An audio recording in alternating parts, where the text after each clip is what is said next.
नमस्कार दोस्तों, आज का ये वीडियो बेहद जरूरी है, खासकर उन छात्रों, शिक्षकों और माता पिता के लिए जो देश के हायर एजुकेशन सिस्टम से जुड़े हैं।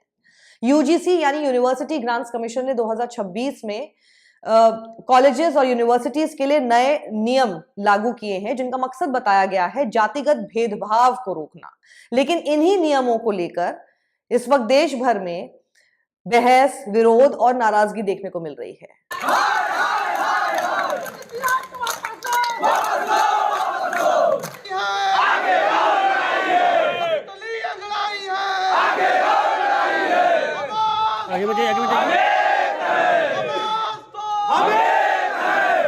कदम साफ है, संख्या बहुत है, ये लोग रोक रखे हैं। ये 5-5 लेयर लगा रखे हैं। ये जो बैरिकेटिंग है, ये बताइए ये भी कोई नियम है क्या? किसी को प्रोटेस्ट करने का अधिकार नहीं है? सारे अधिकार और हित छीने जा रहे हैं ये पुलिस वाले, ये प्रदर्शन, ये जो है प्रशासन, ये हमको रोकने का प्रयास कर रहा है। इस देश में हमें दोहरी नागरिकता में जीना पड़ रहा है। हमारे सारे लोग जो है इधर उधर घूम रहे हैं, भटक रहे हैं इनके चक्कर में। हाँ, तो वही तो मैंने कहा, उसमें सामान्य वर्ग का प्रतिनिधित्व तो तय किया जाए। हम तो वापस कराने की मांग कर रहे हैं। सवाल इसमें ये है कि क्या ये नियम वाकई जरूरी है या फिर सिर्फ एक नए विवाद को जन्म देने के लिए कानून भर। तो आज के इस वीडियो में बिना पक्षपात किए हम हर पहलू को समझेंगे। सबसे पहले आइए समझ लेते हैं कि आखिर यूजीसी क्या है और ये नियम क्यों लाए गए हैं। यूजीसी देश की वो संस्था है जो यूनिवर्सिटीज को मान्यता देती है और हायर एजुकेशन के स्टैंडर्ड्स को तय करती है। पिछले कुछ सालों से यूजीसी और सरकार के पास यूनिवर्सिटीज में, कॉलेजेस में जातिगत भेदभाव को लेकर शिकायतें आ रही थी। तो कुछ मामलों में तो आरोप लगे कि छात्रों को उनकी जाति, सामाजिक पृष्ठभूमि या पहचान के आधार पर अलग थलग किया गया। और इसी के बाद यूजीसी ने promotion of equity in higher education institutions regulations 2026 नाम से नए नियम लाए। सरल शब्दों में अगर इसको कहा जाए तो यूजीसी का दावा है कि अब कोई भी छात्र डर के बिना आराम से पढ़ सकेगा। अच्छी बात है, लेकिन अब आते हैं नियम की असली तस्वीर पर। इस पर गौर कीजिएगा क्योंकि ये बहुत जरूरी है समझना।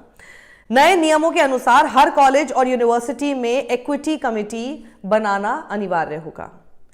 इक्वल अपॉर्चुनिटी सेंटर स्थापित करना होगा। कैंपस में इक्विटी स्क्वाड और इक्विटी एम्बेसडर्स होंगे जो भेदभाव पर नजर रखेंगे। 24/7 हेल्पलाइन और ऑनलाइन शिकायत सिस्टम होगा। शिकायतों का निपटारा निर्धारित समय सीमा में करना होगा। और अगर कोई संस्थान नियम नहीं मानेगा तो यूजीसी फंड रोक सकती है, यहां तक कि मान्यता भी रद्द कर सकती है।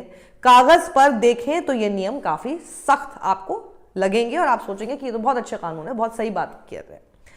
अब सबसे संवेदनशील और विवादित हिस्सा इसका क्या है, उस पर गौर कर लेते हैं। यूजीसी ने कास्ट डिस्क्रिमिनेशन की परिभाषा काफी ब्रॉड रखी है।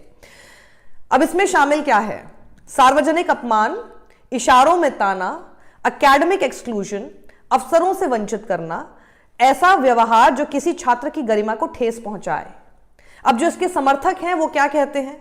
भेदभाव हमेशा खुलकर नहीं होता, कई बार वो सिस्टम के अंदर छुपा होता है। सही बात। आलोचकों का लेकिन क्या कहना है वो भी सुन लीजिए। परिभाषा इतनी ब्रॉड है कि हर डिसएग्रीमेंट भी शिकायत बन सकता है, यहीं से विवाद शुरू होता है। इस पर अब और अच्छे से समझिए। बात करते हैं कि विरोध क्या है। नंबर 1, जनरल कैटेगरी के छात्रों की चिंताएं जरा आप सुनिए। कई छात्रों संगठनों का कहना है कि नियमों में जनरल कैटेगरी के छात्रों की सुरक्षा साफ नहीं लिखी गई है। उन्हें डर है कि झूठी या गलत शिकायतों में उनका पक्ष कमजोर पड़ सकता है। फॉल्स कंप्लेंट का डर, पुराने ड्राफ्ट में गलत शिकायत पर कार्रवाई का प्रावधान था, लेकिन फाइनल नियमों में यह बहुत स्पष्ट नहीं है।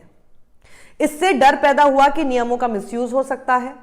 यानी आप आसान भाषा में अगर इसको समझें तो जो छात्र पहले गलत शिकायत करता था तो उसके ऊपर एक्शन होता था, लेकिन इस नए ड्राफ्ट में इस तरह की कोई स्पष्टता नहीं है और इसीलिए जनरल कैटेगरी के स्टूडेंट्स डरे हुए हैं। एकेडमिक फ्रीडम का भी सवाल यहां पर पैदा होता है। कुछ प्रोफेसर्स का मानना है कि हर बात पर निगरानी कैंपस कल्चर को खराब करेगी। अगर इन नियमों को संवेदनशीलता, संतुलन और पारदर्शिता के साथ लागू किया गया तो यह सच में कैंपस को सुरक्षित बना सकते हैं, यह बिल्कुल सही है। लेकिन अगर यह बिना संवाद, बिना भरोसे और सिर्फ सजा के डर से चले तो यह समानता नहीं, नई खाइयां और बनाएगा। तो वैसे अभी इसके ऊपर फैसला नहीं हुआ है, क्योंकि असली फैसला तो नोटिफिकेशन से नहीं बल्कि नियत और व्यवहार से ही होगा।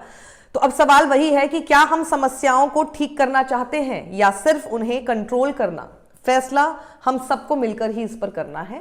आपकी राय क्या है? कुछ भी जो आपको लगता है, आपका पक्ष इधर हो सकता है, उधर हो सकता है। मैंने बहुत बीच में न्यूट्रलिटी के साथ जिनका जो पक्ष है, जो इसके समर्थक हैं, उनकी बात भी आपके सामने रखी, जो आलोचक हैं उनकी बात भी, और उनकी क्या चिंताएं हैं, उनकी क्या रिजर्वेशंस हैं इसको लेकर, वो भी यहां पर रखी। हमेशा एक पढ़े लिखे समाज में, सिविलाइज्ड सोसाइटी में, it's always better to have debates without taking sides but understanding the nuances of both the sides। और कहीं पर भी किसी के साथ अत्याचार भी नहीं होना चाहिए, लेकिन उस अत्याचार को रोकते हुए दूसरे के साथ भी इनजस्टिस नहीं होना चाहिए। ऐसी एक लेवल प्लेइंग फील्ड हम कैसे ला सकते हैं? कमेंट बॉक्स में अपनी राय लिखिएगा। You are most welcome for it. सत्यमेव जयते।